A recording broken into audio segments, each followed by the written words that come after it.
Superintendent Joe Core, and welcome to our Parents Advisory Council Town Hall meeting. Needless to say, it was an interesting week here in North Colony in terms of the events that directly impacted our district, and we'll go through some of those events this evening. In terms of new news, I mean, we continue to work through our planning process, and Ms. Skills will review a lot of that and provide information on that. And we are going to be awaiting the governor's announcement about schools in New York State. We were told that would happen during the week of August 1 through 7. Tomorrow is August 7, so we anticipate that announcement then. So Ms. Skills, why don't we start with the screen share right now, and we'll bring up the presentation.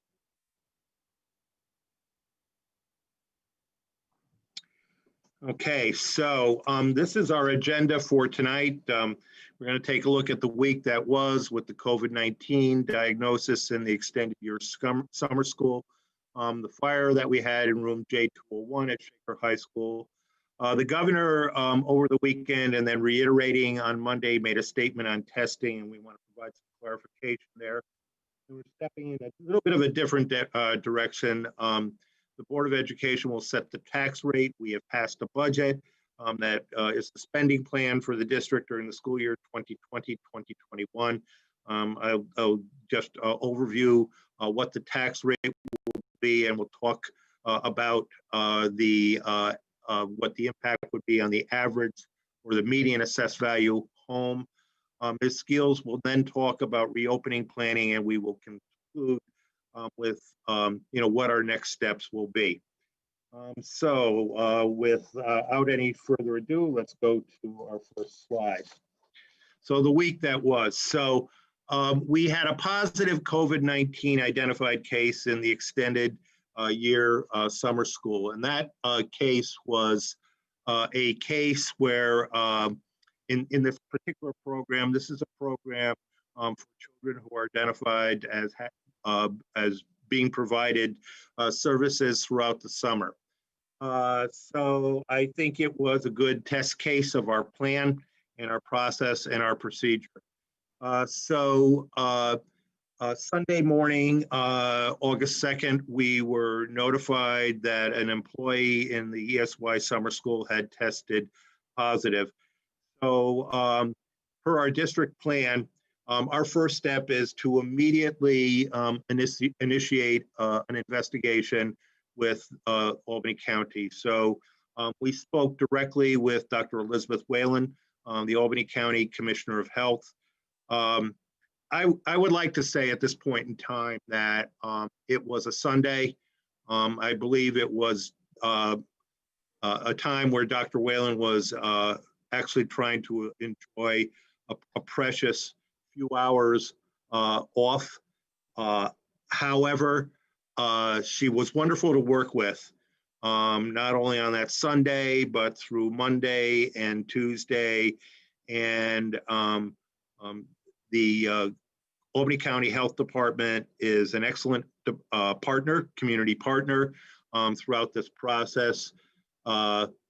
Dr. Whalen was extremely responsive, available on the phone anytime, and was such an aid to us in getting through this process. So the part of the plan, which really follows New York State Department of Health protocol, is that we immediately began to work with our local health department, and that is our first call.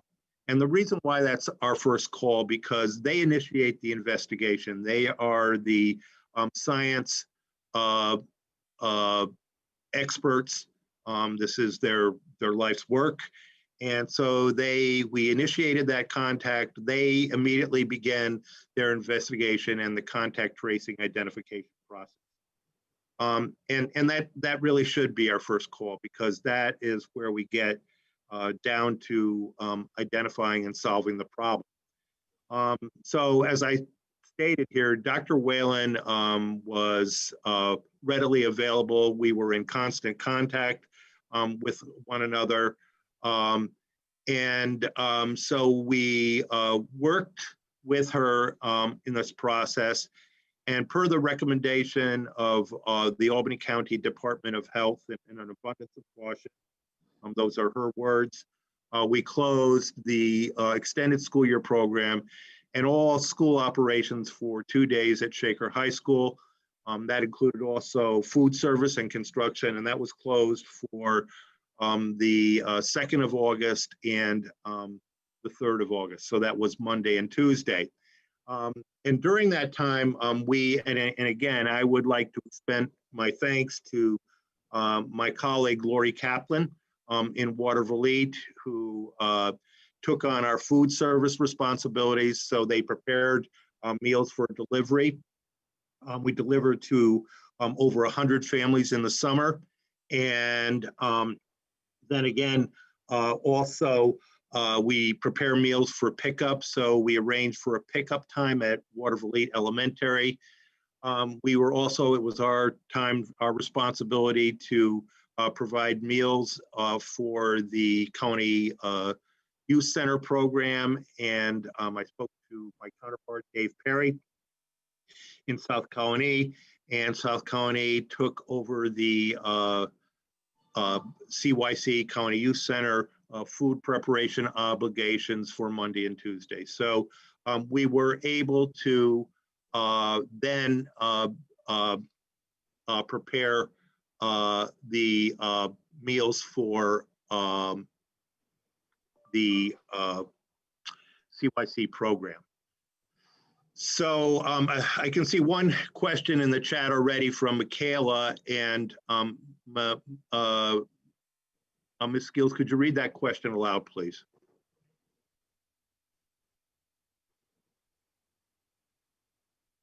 If we are in school in the fall and someone tests positive for COVID-19, what is the protocol? Does the entire school close?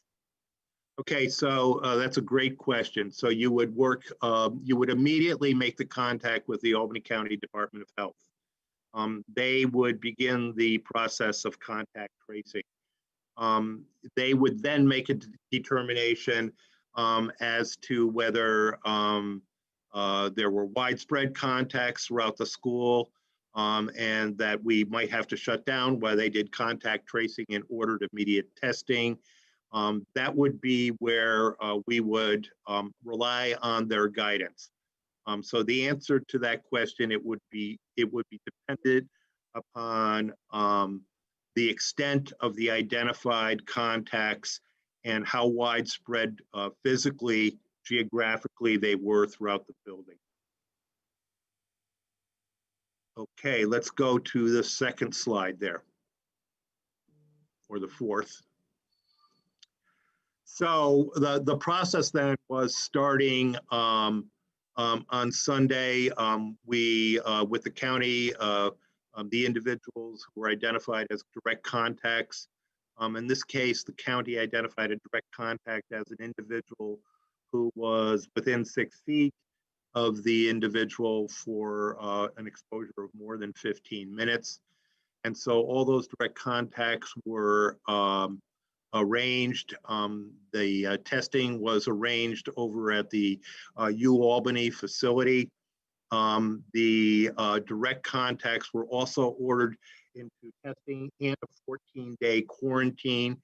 When they went for testing, they were notified. The Albany County contacts were notified within 24 hours, and all the direct contacts tested negative.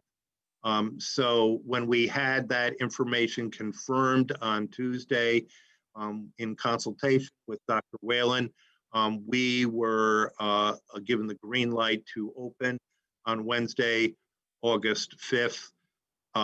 However, we had a fire in J201 on Tuesday, August 4th. So that was the reason why we are not open this week. Had we not had that event happen, we would be open.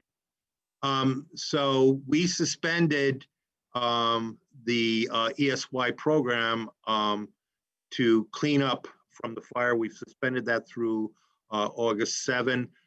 We will be reassessing that situation tomorrow afternoon and then making a decision for the following week. But food service, activity in the building, cleanup and the like resumed on August 5th. And we feel that our process worked very well. But I think like any event like this, you want to always debrief. And we will continue to work with Dr. Whalen on this, have that debriefing, and also our school physicians, Dr. Coutuno and Dr. Lee, have reviewed the healthcare portion of our plan. They are satisfied with that, but we certainly can circle back, and we will circle back with them as part of the process to review any protocols and see where we can improve along the way. I think what I will do right now is take a pause, see if I'm kind of uncomfortable talking about individuals in terms of what their condition are. But I think everybody is negative, was listed as a direct contact. Mr. Any Core, questions from, yes. I'm going to stop this sharing. Although I got the message ages ago saying that the meeting was being recorded and I clicked continue anyway, somehow our viewers at home on YouTube are still seeing that pop up.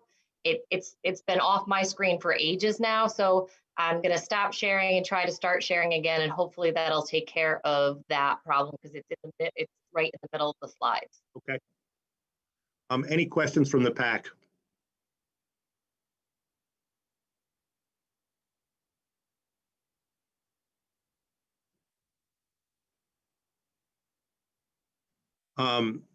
We do feel that Dr. Whalen felt the process worked well and was satisfied and was pleased and expressed her satisfaction with that.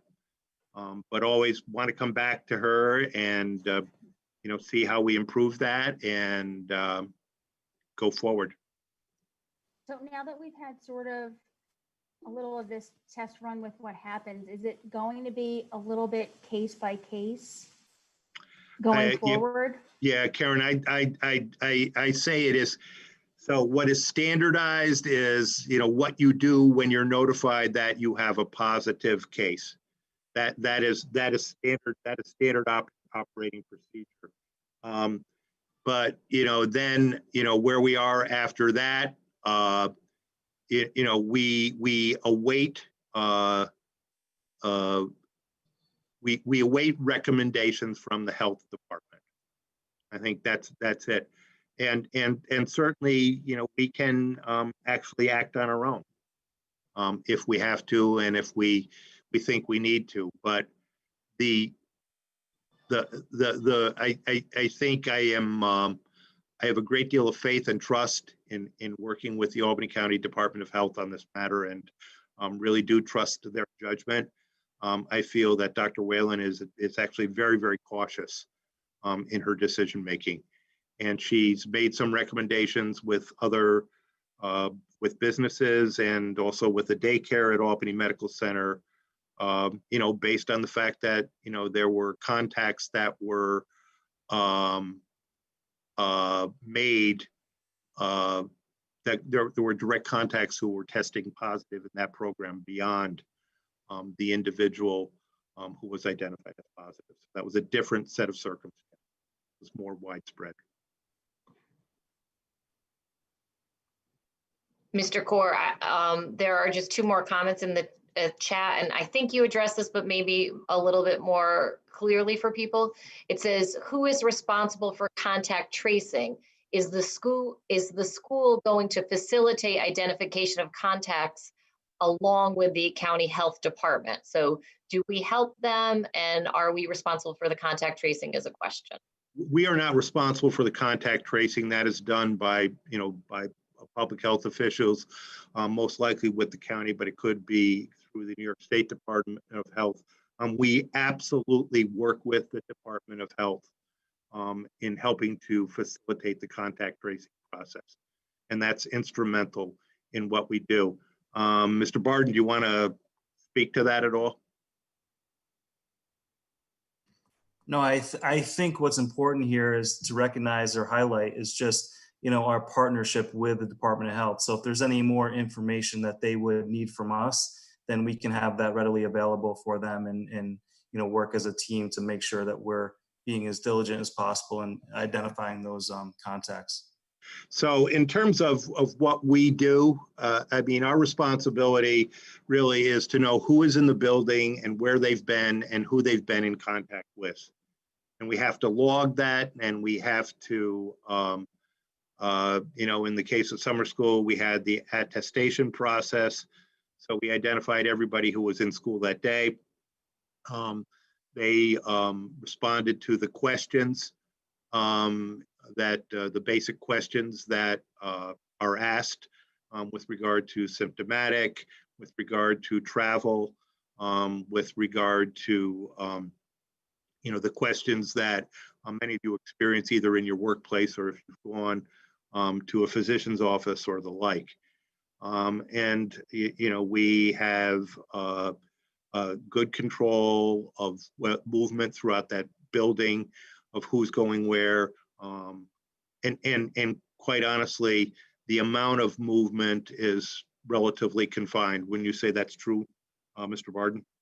I would. That was part of our planning process where we're trying to limit the transitions throughout the day. That was a very important detail in our protocols, is trying to really minimize the amount of transition throughout the day. And I think that's instrumental. You want to minimize the amount of movement throughout the building of people. And that enables, first of all, it is good in controlling the disease, and it is also instrumental in identifying who comes in contact with who. And should you get a positive, it allows you to begin that process and facilitate it much better. And Mr. Core, one other comment in the chat.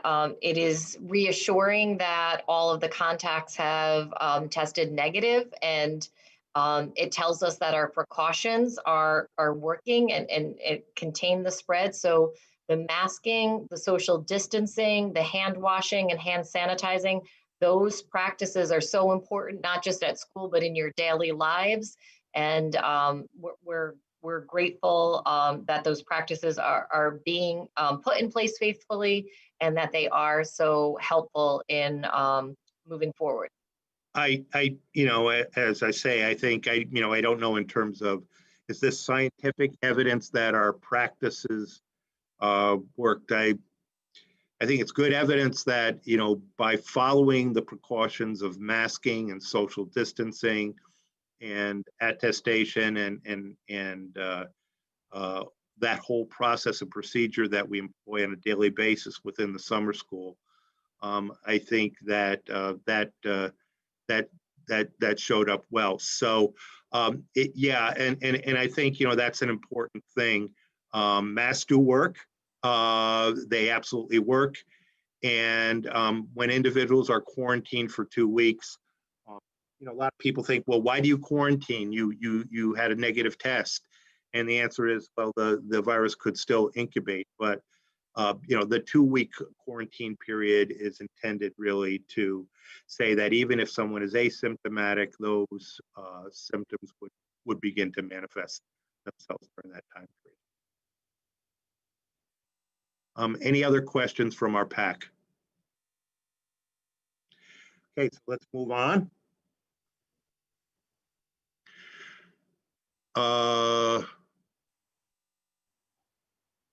I think I'm missing a slide in here. Yeah. Oh, yeah. Oh, by the way, we had a fire in room J201 at Shaker High School. So I'll give you what I can share at this point in time. So at 8 a.m. on Tuesday, August 4th, we were alerted to a fire in the J wing of Shaker High School. So how were we alerted to that? The alarm system, there was an alarm in the room, And by the way, we are converting over district-wide to an alarm system like this in every single room in every building, every classroom within the district, and that process is associated with our building project. But an alarm went off. At that time, the building was empty. However, Mr. Kraft and a couple of members of his staff, Mr. Kraft is our director of facilities, was in the building. He was doing a check of some possible roof issues, and that was, if you remember, that was the day also that we were under warning of possible flood alert for torrential rains coming from the tropical storm. And so we wanted to make sure that our roofs would withstand this and that we wouldn't have any water damage. So he was in the building, and as he was exiting, the alarm went off. He went to the source and he saw the smoke and immediately alerted the fire department. This was a mutual alarm call. Every fire department in the town of Colony, plus Finance, Maplewood also was included in the town of Colony, emergency services, Colony PD, all those first responders are there. We're very grateful to the support that we received from the entire town. So the school was closed that day. No students or faculty were in the building. No one was injured. That's the wonderful news. The cause of the fire is unknown at this time. We know it was not deliberately set. So that was important. So that's been completely ruled out. We know that the heat source probably was to a device that was located in the room, but the heat source doesn't notify you of what the cause of the fire was.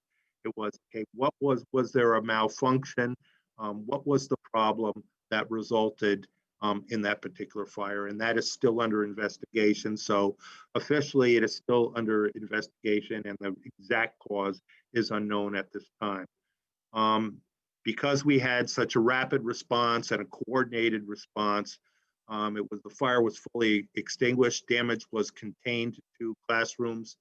I have to be completely honest with you. There was substantial and significant damage to room J201, and it will require really a rebuilding of that room. It is structurally fine. It's been examined by a structural engineer, but we will have to take it right down to the studs and rebuild that room. Again, so many thanks to our emergency responders in the town for their excellent work. We'll continue to work with these agencies and assess the cause of the fire and the damage to the building, any lessons learned out of this, and we'll provide updates as appropriate. So at this point in time, I see we have some questions in the chat. Ms. Skeels. Sure. So going back to thinking about instruction, and in case there is something with quarantine, if students have to pivot to remote learning during times of quarantine, will they be connecting with their classroom teacher, or will instruction be provided from a different teacher? So at that point in time, if we're in quarantine, we would be assuming that the entire school or that teacher and class would be in quarantine. So we would anticipate that the pivot would be from in-person learning to remote learning with the same teacher. And then is there enough staffing to rotate the teachers if some teachers have to quarantine? Do we have a plan in place for that? Okay, so I think, that is a challenge. That is a challenge to every school in the state of New York. It is a challenge. So the obvious one is a challenge to every school in the region. And I think we realize our interdependency in this. So, for example, if Shenendehowa has to quarantine for 2 weeks, and they are completely in remote learning, I mean, that does pose substantial challenges for the area, as many people live in Clifton Park and commute to North and South County and commute everywhere. So we are in the process of working through that problem right now. And we do not claim to have it solved. No one would claim to have it solved. I think everybody realizes the difficulty of this situation. It is very, very staff intensive, and those particular emergencies are going to cause a great strain on the system region-wide. Ms. Skills, do you have anything you want to add to that? Nope, just some related questions about if we were to have a situation where there was a quarantine, would we expect that remote learning would continue? We would move to remote learning and the students' learning would continue, and the answer would be yes. And then there was a thought that if we had some recorded lessons at the beginning so we could easily transition over to remote learning in case that happens, could we have that ready so that there's not a delay? And I think the answer to that is yes, and that's something that we're planning for currently so that we can be up and running and ready to move at any time should we need to do so. We would want that to be seamless. And I mean, when you look at it this year, we took a day to prepare and we went into remote learning. So we, on Thursday, students went home. We had a professional development day on Friday, and we were in our first days of remote learning, imperfectly, of course, but with a tremendous dedication and will on the part of our faculty. We were in that on Monday. So we would be working to make this transition as seamless as possible.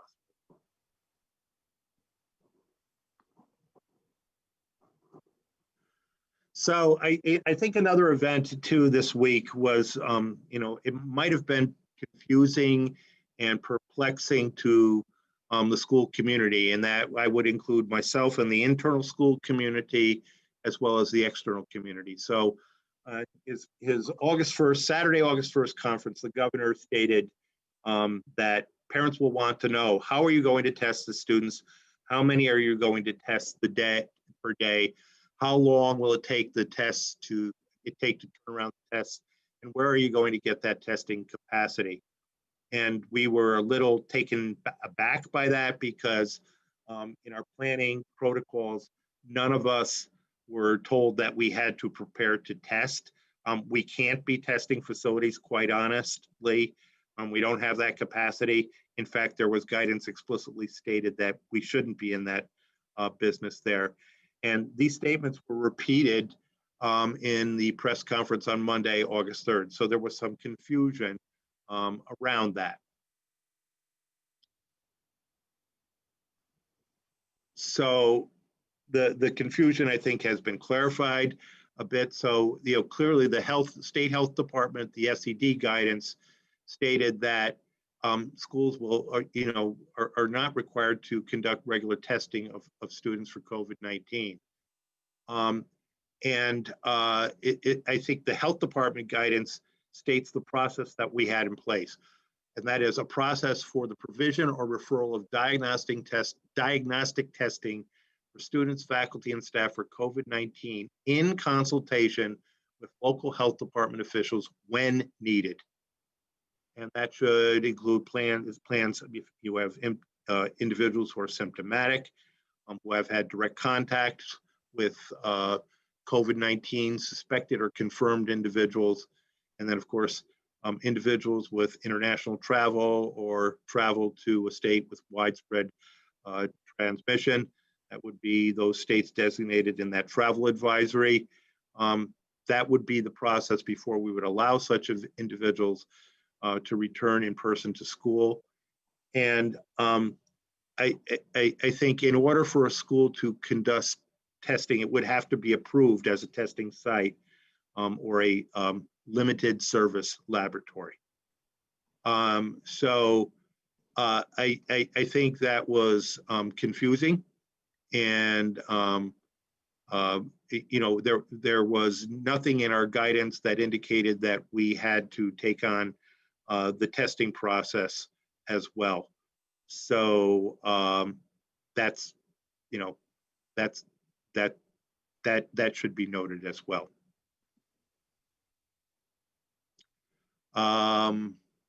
Ms. Skills, I see we have some additional questions here. Yes, we do. And I am just trying to scroll up to get to the first one. I went a little far.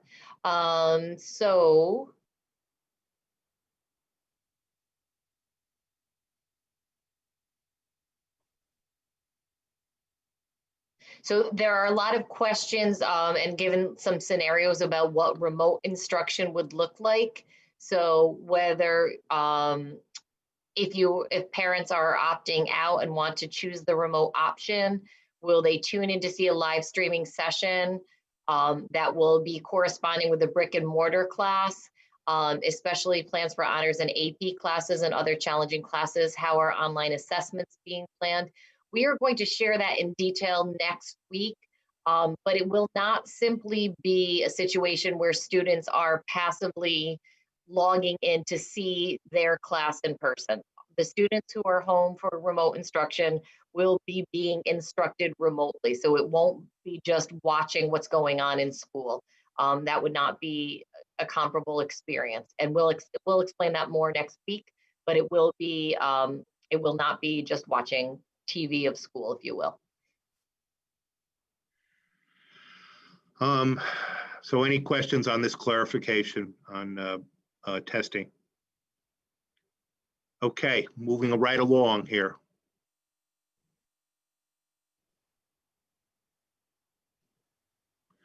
Okay, so this is totally off topic, but I thought it was important information to share with our Parents Advisory Council and the committee and the community. So we set the tax rate. So we voted on our budget on July 9th, and thank you for the community support. We had a lot of participation in that. We had about 4,000 ballots. That's excellent. That's among the most we've ever had. So just some information about the tax rate that will be set by the Board of Education next week based on our budget. So the total taxable value of all the properties within the town has gone up by 1.25%. And so we had a increase in our budget this year of $88,215,013. That is the revenue budget that would be raised by taxes. That represents less than 0.5% increase, a 0.47% increase. But because we had 1.25% assessment growth, that means we will have a tax rate decrease of a minus 0.77%. The rate for 2021 is $26.33 per thousand of assessed value. So on the median assessed home in the town of Coney, that is the average home, the cost of that home, we are not assessed at full value. So if I were to give you the value of that, that is a home assessed at $177,000, you would say that he's really does not have his facts straight, because that is not the average assessed home. But because we are not at full value, but at around 60% of full value assessment, that is the average assessed home. So that would result in a tax bill decrease on that average home of about $35.25 per year. So that is the update on the tax bill for this year, which will be coming in September. Ms. Skills, are there additional questions? I see we still have continued questions in the chat. Yes, we have some questions still related to opting out, and someone was wondering, we'll be talking about this in a little bit, that we'll be sending a survey after next week when parents have a full understanding of what the program is going to look like as to what their option is. But can someone maybe think about starting the year in person and then their family circumstances change and they have to switch to remote learning? Is that something that is acceptable? And the answer is yes. Once people opt out, we are asking that it's for a semester because that will help us to ensure staffing levels that are appropriate for the in-person school and the remote school, as well as cohort safety and continuity. We will have plans. Someone just asked, what happens if a teacher is out sick? If a teacher happens to be teaching remotely and they are just sick that day, like any normal sickness, what happens? And we will work on a contingency plan using our academic supervisors to support that work. And Mr. Core was asking about kind of a day in the life of students when they're on campus. What will it look like as they come in? And I would say we could go through that next week because it's going to be a little different for each level. Obviously, K3 is going to look different than 9-12, but we could include that in part of our description next week. Well, I think we can comment briefly on some of those things. You know, bus capacity will be at no greater than 50% capacity and most likely one child per seat. Students will be required to wear masks. They will be given mask breaks. They will be socially distanced. Families will be required to attest that they are asymptomatic, that they don't have a fever, that they haven't traveled to one of the embargoed states. And that will be the responsibility of the family prior to coming to school. There will be ample supplies of hand washing stations, hand sanitizer, alcohol-based hand sanitizer. We will be looking to keep students as staggered and as away from one another as possible. I think, you know, those are some of the generic things that are part of our plan and, you know, part of what is taking shape. But I think, yes, Ms. Skills, you're right on there. That will be more of the topic next week. And the next question is it possible if the 7th and 8th graders, will they have live direct instruction during the afternoons that they are at home? And right now, and that's one of the things we'll have set for you next week, is our students 7 through 12 will not be getting as many lessons in person, obviously, as they would if it were a regular school year. So we know that we are going to be supplementing those with lessons in the afternoon if they're in school in the morning if they're in school in the afternoon. And we are working on making the schedule for that so students will know when they have to log in and what classes they'll be taking, if you will, during the day when they are at home to complement the work that they're doing in school with their teachers.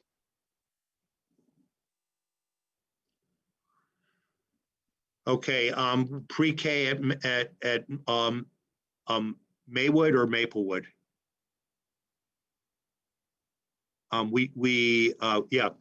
Maplewood.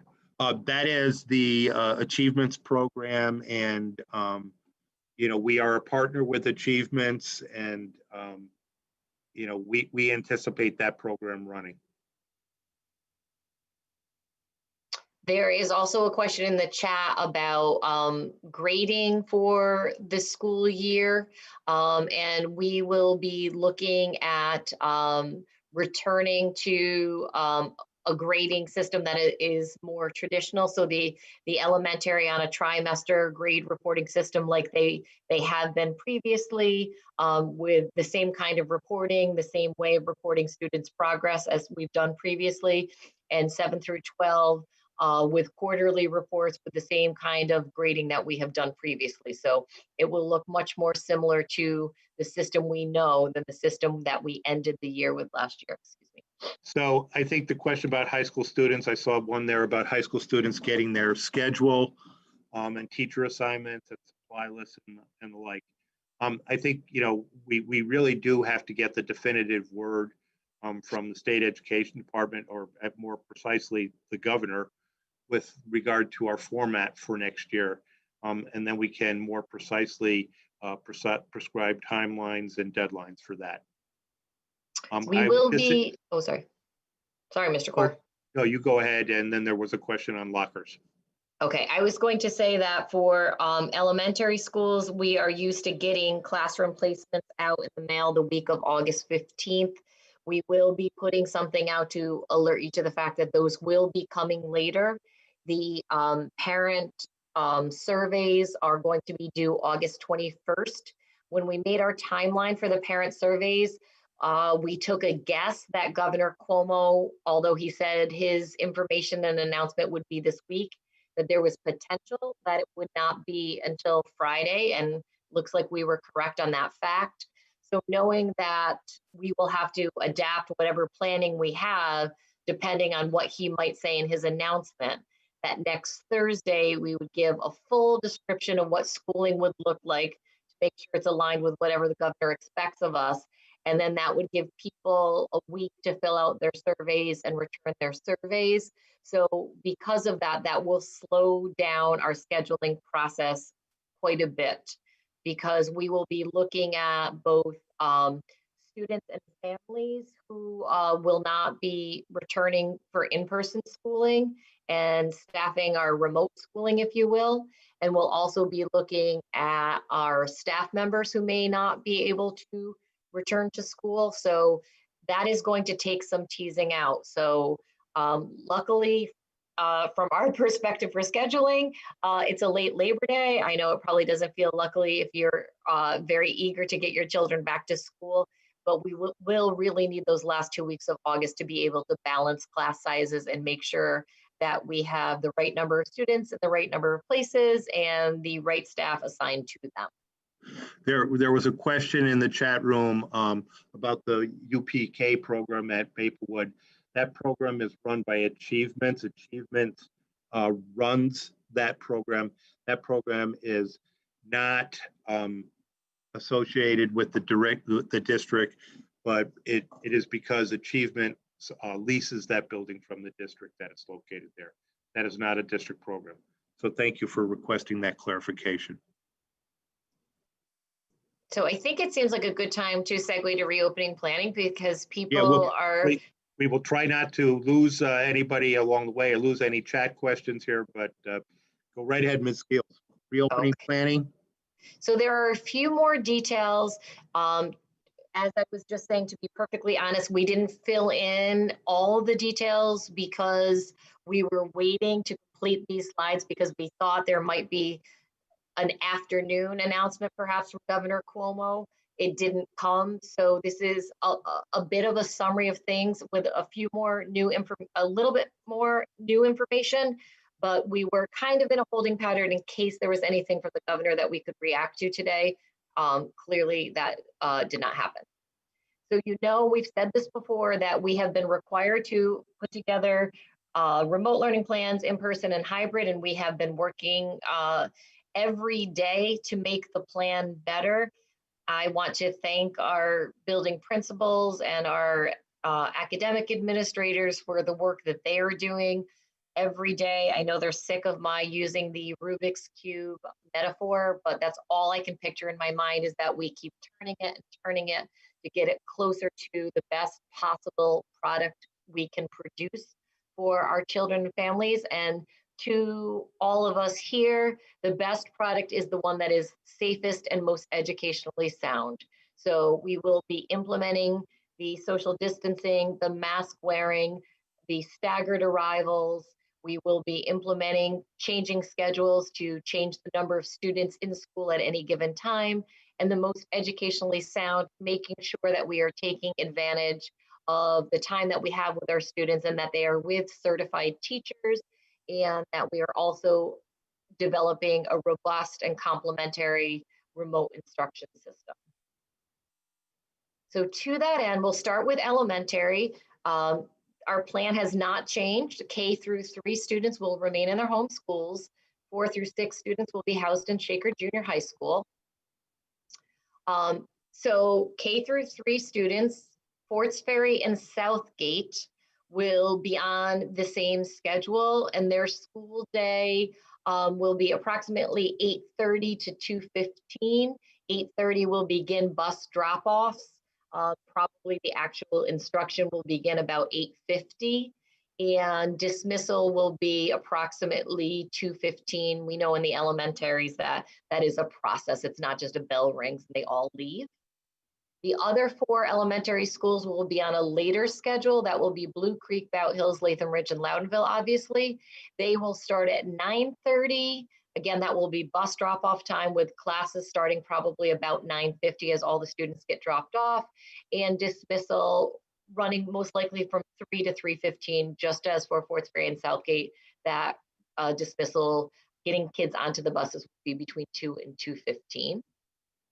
As we have said, students will be socially distanced. We will be using the 6 foot in all directions from the student, and students will be required to wear masks. That means on the school bus, that means in the hallways, and that means in class during instruction.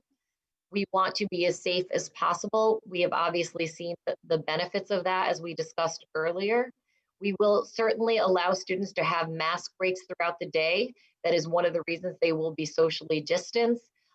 We will bring students outside during the day for more than just recess period, just to get fresh air, because they will be in one classroom all day. And obviously we all know sitting in one space all day is not healthy for anybody. So we'll be incorporating breaks, not just for masks, but for movement throughout the day for our students. Our elementary K-3 students will still have all their special area classes that we're accustomed to in the district. So they will have art taught by an art teacher. They will have a library session with a librarian, music with their music teacher, and PE classes. Students will be having lunch in their classrooms. Lunches will be delivered. We will be having a way for students to order in the morning so that everything, nobody's putting PIN numbers and keypads or anything like that. Students will have recess each day, of course, weather permitting, as is the case currently. And we had a big meeting with our partners from CYC, Colony Youth Center, today. They are in the process of planning the before and after options for all of our 6 buildings. So we just worked through timing because the bus schedules are becoming crystallized for us now. And I want to thank Denise, our transportation director, for her amazing work. She's also been turning the Rubik's Cube with the transportation routing, and that is not an easy job. So we will have more definitive information next week about what CYC will be providing in the buildings in terms of before and after care. And obviously they will also contact people directly, because certainly people in the community have contacted them previously for if school were in session. And if school is in session, we will have before and after care. And we'll get that more clarity on that for next week. For our 4 through 6 elementary students, as we said, they will attend classes at the junior high school. The building will be divided so that each wing houses an individual elementary school, so they'll be clustered with their classmates from their home building. The building will be operating, and I don't know that this was particularly clear last week, so I want to clarify today. The building will operate on 2 schedules because this is related to transportation. So just like Fort Ferry and Southgate K-3 will be operating on an earlier schedule, the buses will be dropping students off at their elementary schools for K-3, and then taking those same students from Fort Ferry and Southgate, the 4 through 6, to the junior high school for their day. So Fort Ferry and Southgate will start their day at 8:50 and will end at 2 o'clock, so that they can pick those students up and take them home, just like their counterparts in K-3. And then the other 4 buildings, Blue Creek, Bout Hills, Latham Ridge, and Loudonville, they will be on a later schedule, just like their K-3 counterparts from the home buildings, with a 9:50 to a 3 o'clock start day, 3 o'clock end time. 9:50 is when their classes will start. They will probably be dropped off about 9:40. And then they will start to move to homeroom and instruction about 9:50. In that, same thing as K-3, all students will have special area classes like they've always had. So we will be offering art and library and music and PE. So they will have the full range of their programming, as well as being with certified teachers all day long. CYC is currently also in the process of planning their before and after care options for our grades 4 through 6 students. Obviously, the late start for 9:50 might have people needing before school care, the early end at 2 o'clock after school care. So they are working through those, looking at the numbers and capacity. And again, more definitive information will come out next week. We know that's very important to our families. We understand and appreciate the work that you have to do as a family to find the appropriate wraparound care. Colony Youth Center has been a great partner with us, and we understand our obligation to provide space so that we can help our families with those wraparound care provisions. Mr. Core, would you like me to stop and see what's in the chat before we go to secondary school? Yeah. There is a question. Lisa has one, and I don't know. Maybe I don't understand the question as well. But so I know there's a Southgate parent with a child at a home building and a child at the junior high building. Lisa, did you mean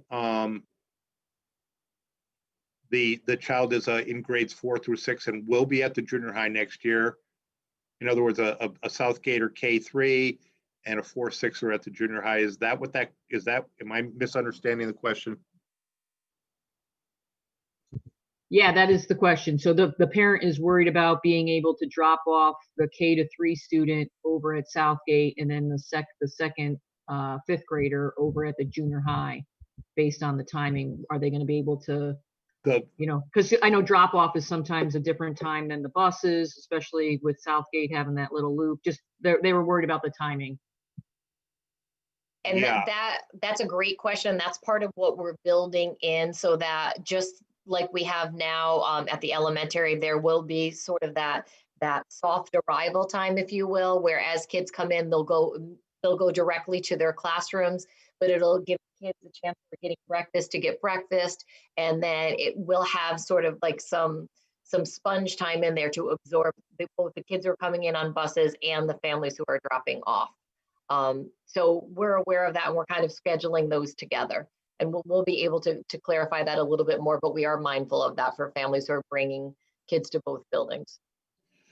Carly had a question. What will student pickup look like?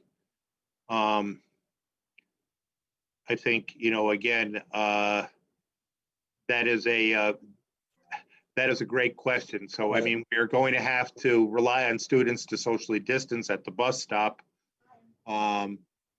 Essentially, students will be entering the bus as they normally enter the bus.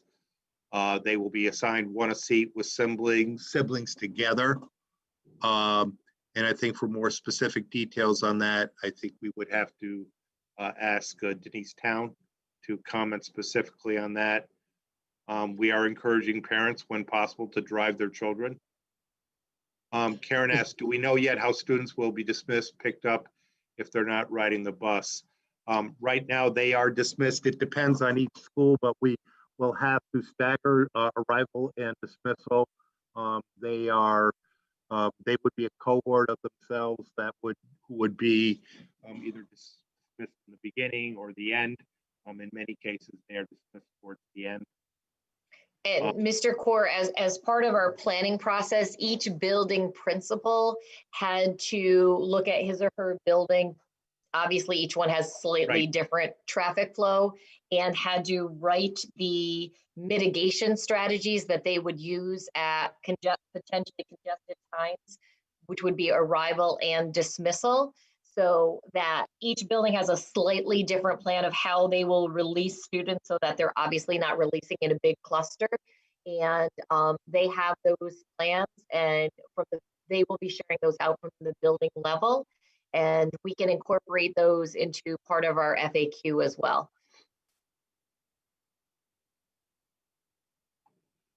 Brett writes, lots of parents driving the district may want to work with the county police or hire a security company. I think that would be interesting. We are going to have fewer students on the road, though.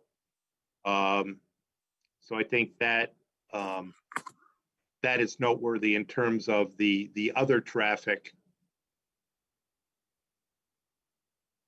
Cohort carpooling pickup will be addressed.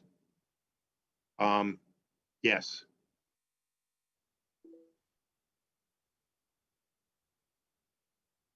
Shall I go on, Mr. Core, to the secondary? Oh, Yeah, sorry. Yeah, I think so. Okay. I couldn't tell if you were asking one or just reading. All Yeah, right, so I will move on. Yep. So secondary school, which is obviously grades 7 through 12. So just nothing has changed here in our overall planning. 7th through 8th graders will be at Shaker High School for their in-person learning. That will be in the morning, and they will be in every day.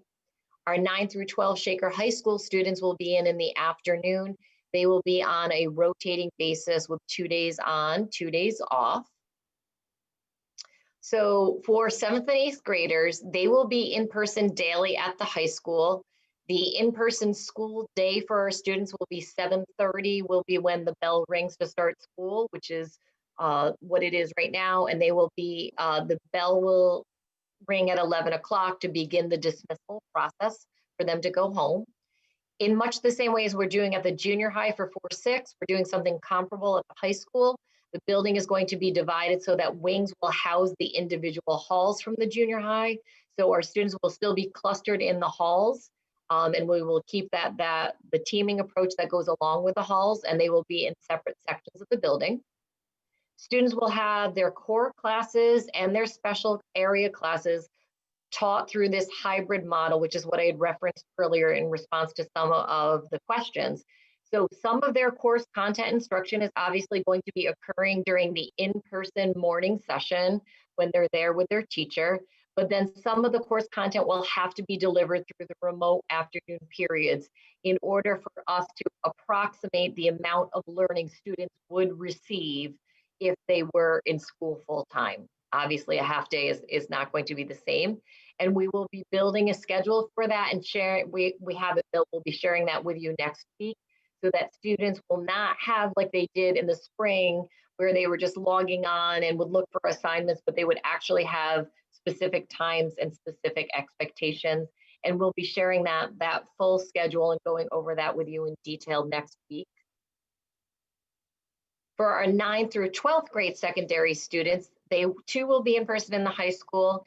They will be doing, remember, a 2-day on, 2-day off rotation. So in order to take 9 through 12 and be able to fit them in the building, they have to be divided into an A cohort and a B cohort. So while the A cohort is in for 2 days, the B cohort will be remote learning and vice versa. So that'll go through just a rotation. Their in-person school day will be from 12 till 4, so that there is time in between. The classrooms will be cleaned in between the 2 sessions. Our custodial supervisors have, looked at the time that they will need to clean the classrooms and get the deep cleaning done between the 2 sessions. So we built that in, so one doesn't come immediately after the other. Same thing as with the 7th and 8th grade students, it will be a hybrid model. Our students will again have some core instruction that will happen live in person when they're here with their teacher, and then other instruction will happen during the remote periods in the morning. Again, that is the only way to accommodate a full schedule for our students. And that will be true for whether we're talking about an English class or an art class. They will have in school time, and they will have remote learning time. We have also built that schedule, and we will be sharing that with you next week. Again, we continue to await the governor, and so we wanted to wait on the schedules in case he says anything that's a bit of a curveball tomorrow, so that we can tweak and modify so that we can present you with the best information possible next week, knowing that we'll be getting close to a deadline where families are going to have to make choices. So we want to get to the best product we possibly can, and we really want to see what the governor has to say tomorrow to see if it will have any impact on what we are thinking. But we do believe the model that we've come up with will result in a fuller instructional experience for our students than they might have had during the emergency remote instruction in the spring. Ms. Giles, I have some questions in the chat here from Dr. Zaida. 912 students will not be having a meal at school, correct? Will they be able to get a snack during break? How will that work? I mean, I think right now we are looking to give them the opportunity to do grab and go or some sort of meal break when they get into school.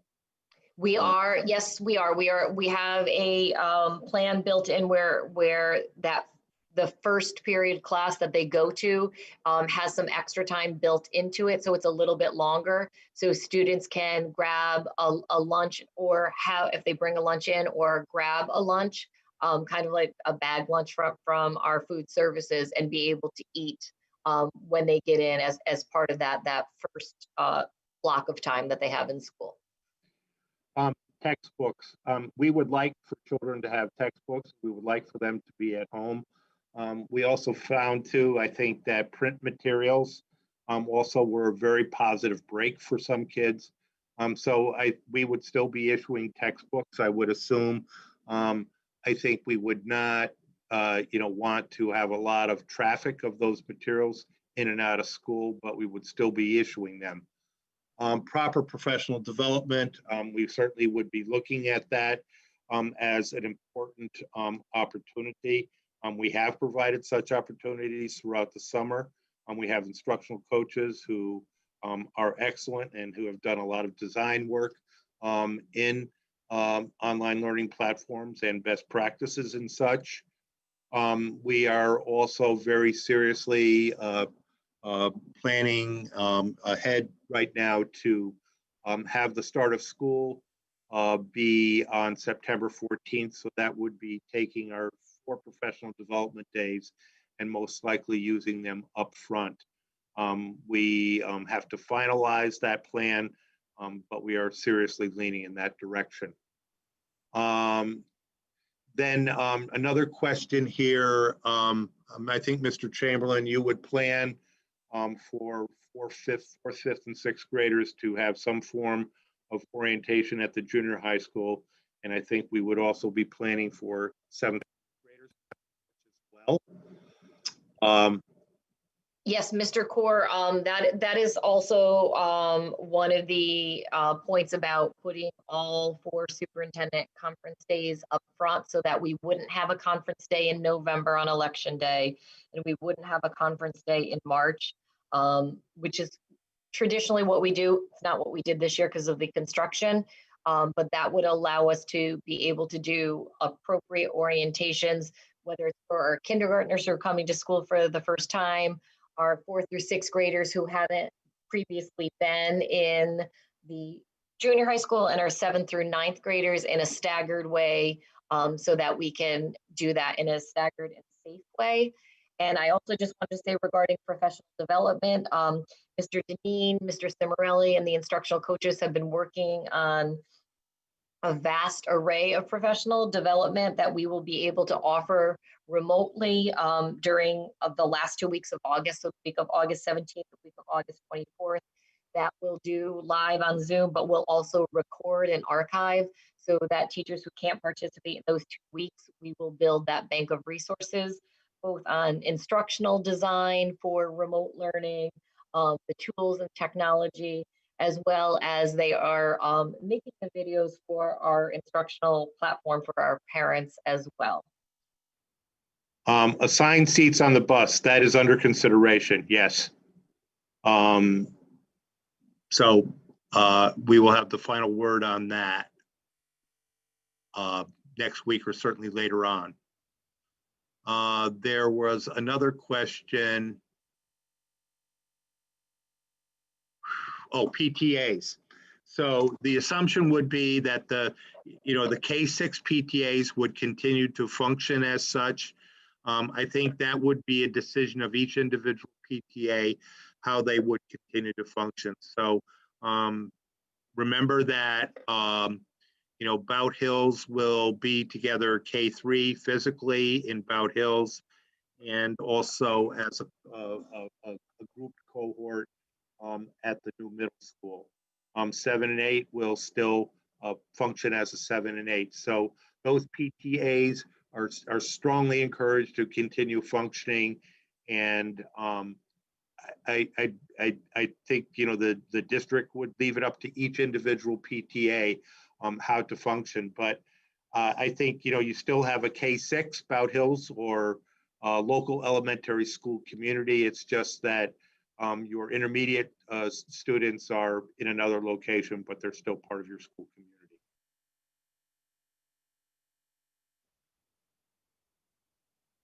Thank you. Would you like me to go to the Thank you, next slide, Tabitha. Mr. Gore? Please, that would be good.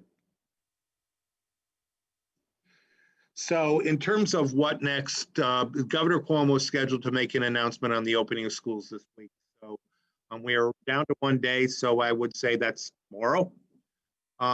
We are in the process of doing a faculty survey to determine the need for accommodations among faculty. We will be preparing a parent commitment survey for the upcoming survey, and we will be distributing that at the beginning of next week on Monday. The PAC meeting of August 13 is very important to get in greater detail questions with regard to the academic program and a lot of the additional questions that are being asked this evening. And we are looking to have parent commitment surveys in for learning options by August 21. So that's it for the formal presentation. I think we can leave the shared screen presentation and just open it up to any questions. I tried to keep up in the chat. I apologize if I didn't. I also apologize for my not very dexterous keyboarding. You might have seen some mangled spellings there in the chat, and you know, I am a better speller than that, but I do not. Yeah, that's good advice, Brett. I agree. I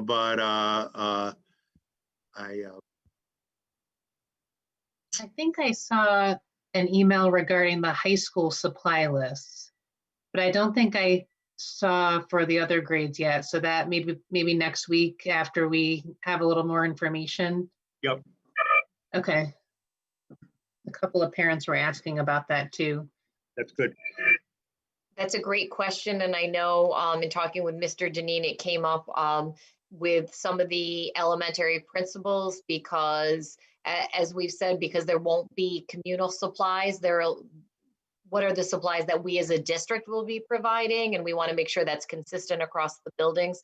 So I think that's slowing down our supply list a little bit so that we can make sure that we are providing individual supplies for students. And then, so whether we give them a Ziploc or you send them in with a pencil case or something that they can contain and have their own supplies to keep them to themselves, which is obviously the opposite of sharing that we typically encourage, but it is in the best interest of safety. So we are working through those lists. And I think for the PTA, I mean, it's certainly hard for a lot of families financially. Yeah. And so to do certain fundraisers, it would be a challenge, but I know I've, in the Southgate district, I've talked with some of my friends on the PTA as far as what we could do to kind of pivot where we are today. And, you know, there's some companies that are discounting their products and their services, and there might be some, you know, things offered there that, you know, that would sort of change, I guess, maybe the mission temporarily of the PTA or the vision, but then also to try and combine some fun things within the PTA while you guys are off doing this other stuff to try and get us started, fingers crossed that will, you know, and so I don't know if there's a way to have a liaison at the junior high to coordinate. So if, you know, the separate PTAs per home district, but being that you have 4th, 5th, and 6th at the junior high for each of the elementary, I'm just wondering if there's a liaison of sorts or someone that could kind of bridge the gap to coordinate some of that, to have some unity at the junior high with the, you know, the 4th, 5th, and 6th being there. And the same for the high school, whatever's appropriate. Yeah, you know, Karen, that's excellent. We do have a PTA council, and there is a PTA council president, and I will reach out and get in contact with her so that she can maybe bring PTAs together. And I think this is a good conversation to have district-wide with all the PTAs and PTA presidents and or officers, you know, to bring together and come together on that. So Okay. that is a good idea. And let me try to work and get the president of PTA council to organize that and pull people together. Okay. There is another question in the chat, and that is about our students in grades 4 through 6. Will, Yes, important question. yes, will their teachers follow them? So yes, so teachers who were typically teaching grades 4 through 6 in the elementary buildings will now be teaching grades 4 through 6 in the junior high school building. Obviously, some teachers have retired and there are some new teachers and things like that. But we absolutely will have the bulk of our 4 through 6 teachers that are faces that the kids know. They will be in the middle school. The principals will not be moving throughout the day. So the elementary principals will stay in the elementary building, and they will be the supervisors of the K through 3 buildings as the building principals. The 4 through 6 students will have Mr. Chamberlain as their building principal, who's on our call right now. They'll have Mrs. Lang as their hall principal, which if you haven't had a student go through the junior high yet, think of it like an assistant principal. And they'll have Mr. Zadorian as their other hall principal. So they will have those 3 seasoned professionals who are excited. And I keep joking to Mrs. Lang because she started her career at the elementary school level. So she's going back to her roots. So that's exciting. And then our 7th through 12th graders in the high school will have our high school team of administrators. So Mr. Murphy as our building principal, Mrs. Fox and Mr. Kucher. Mrs. Fox is a hall principal, Mr. Kucher is a dean, Mr. Spofford as a hall principal, and Mrs. Sheeler is a dean. So they will have the high school building-based administrative team at the high school building, and they will supervise our 7th through 8th graders as well as our 9th through 12th graders. 7th and 8th grade teachers will be moving with their students. So the students who are in 7th and 8th grade, they will have their 7th and 8th grade teachers at the high school with them, much like the 4th through 6th will move to the middle school. We will have specials at the high school. Okay, that Correct. is the plan right now. So we will have art, music, physical education, and do the best we can on, you know, band and chorus. And CTE will also meet, career and CTE technical also- education. Lisa had a question. Will grades 4, 6 classes get all core classes each day? One version of the schedule didn't show that. So, so we are continuing to refine the 4 through 6 schedule in our most recent iteration, and this is why we keep. You're going to hate this metaphor too. We keep turning the Rubik's Cube. At this point, we have the 4 through 6 schedule, the junior high, looking very much like the 4 through 6 schedule looked in the elementary building. So an hour for ELA, an hour for math, the hour for the social studies science block, which is what we taught, an hour for special. So yes, as we continue to configure it, Mr. Chamberlain has done a fantastic job, and we have it looking very similar to what it would have looked like had they been in their home buildings. Renee wants to know, do we know yet if North County teachers will be teaching the students to stay home? That would be the plan at this point in time.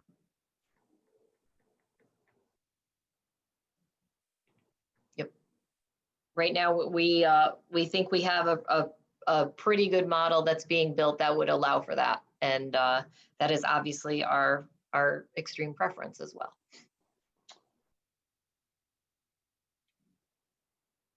Any additional questions from the PAC this evening? Next week, we have an important meeting as well. I know more will be definitely discussed next week. Yes, absolutely. Our hope for next week is that you are able to leave the meeting with an understanding of what school will look like at K3, what it will look like at 4-6, as well as what it will look like while you're in school 7/12 and when you're home in the other half of the day for 7/12. So you'll have a better understanding of the instructional program. We will also have a demonstration of our remote learning platform, particularly for the elementary level. Although we know that we need to change the expectation and sort of the scheduling of remote learning for the high school students. For the most part, the high school students on Google Classroom, we're really used to that because they've been on it for a really long time. So we're going to use the same Google platform that they've always used because they know how to use it really well, usually better than I do. So we'll spend a great deal of time though talking about K-6 because that is where we got a lot of feedback in the, I want to say in the fall, in the spring from the remote learning, particularly if you had students in a number of different grades. So we'll demo that for you next week as well.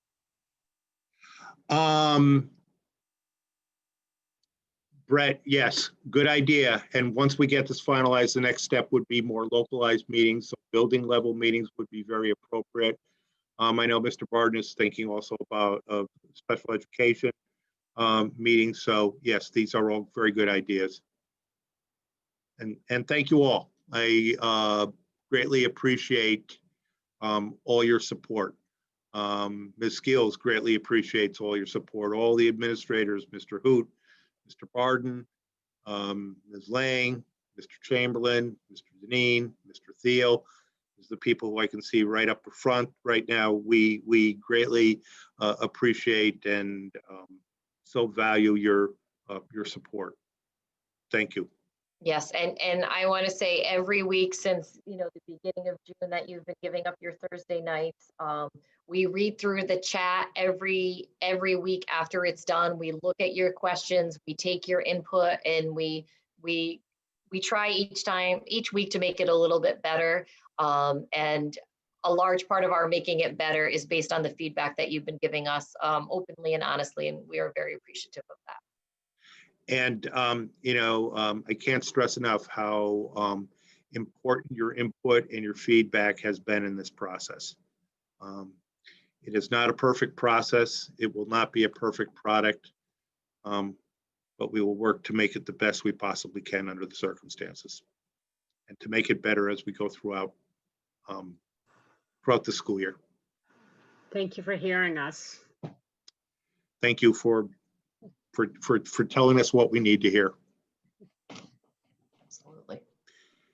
Have a great evening, everyone, and so many thanks again to you all for your participation. Many thanks to our community who participated tonight. Do we have a sense of what our attendance was tonight? Well, Mr. Kaur, I'm sorry to tell you that there were some technological issues with both our website, not North Colony, but through the hosting service, and so there was a little bit of a glitch with the link. Some people really worked hard to get back on, and they did. So we had about 400 people, so a little bit fewer than we've had in the past. But next week's going to be the big one, as they say. So that will be a very important meeting. Yes, and again, thank you so much. Great to see everybody again. Have a wonderful evening and a wonderful weekend. Enjoy some great weather. Thank you. You too. Take care. Take care of yourselves. Bye-bye. Bye-bye.